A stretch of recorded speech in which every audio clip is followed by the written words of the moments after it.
What's up, everybody? It's Max from Marvelous Talk, and my comic book story started, I think, with Spider-Man 1. Not, Tom Holland, but Tobey Maguire.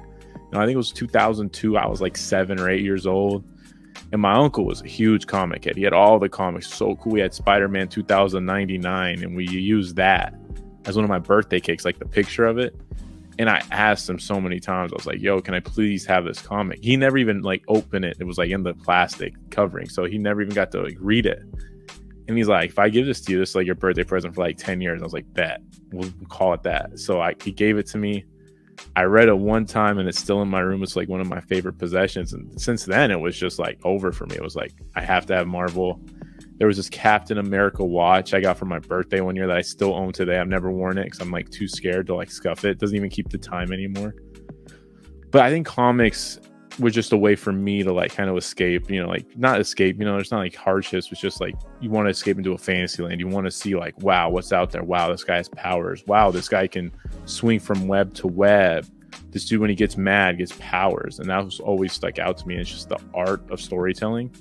Being in my family, it was always about, there's so many stories about, grandparents and mothers and dads doing crazy stuff. And I feel like Marvel was just the ultimate storytelling. It's just, we're going to take 29 movies or whatever the number is. We're going to find a string that connects them.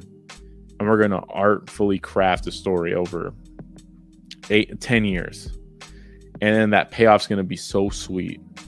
And that's why my comic book journey started. It started with Spider-Man, got into Captain America, who was my favorite as a kid, got into X-Men on Fox in the morning, then it got into other animated stuff. It's been a long journey. It's nowhere near over, and just it's hard to sum up into words what comics can really do to a person. They can help you in high school. I used to read The Ultimate Spider-Man. That was my first one I read from start to end. And it was about hey, I'm a high schooler. I'm going through this. My mom's asking me where I am and I don't really want to tell her. And I'm just man, there's so many responsibilities. And you can take little bits and pieces from each character and apply it to your life. And you can actually learn something if you open your mind to it, if you're open to it. And it's just a great way to interact with your friends, with your family. And even now, getting married soon, and me and my fiance, we go to the MCU movie, go see the movies at the theater.